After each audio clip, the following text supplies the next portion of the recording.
Часть магистрального газопровода на 303-м километре Хатасы-Павловск всплыла на Хаптагайской протоке. Угрозы прекращения газоснабжения заречных районов нет, так как это не основная нитка газопровода. Часть газопровода всплыла на поверхности из-за большого потока воды, который образовался в результате крупного затора на реке Лени.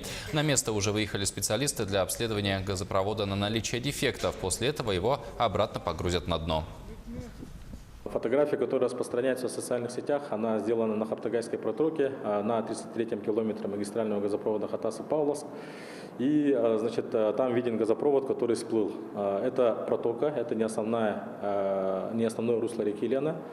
Значит, первая нитка у нас резервная, то есть работает в основном вторая нитка, и угрозу прекращения газоснабжения заречных лусов нету. На данный момент наши специалисты уже доехали до места и сейчас дополнительно обследуют.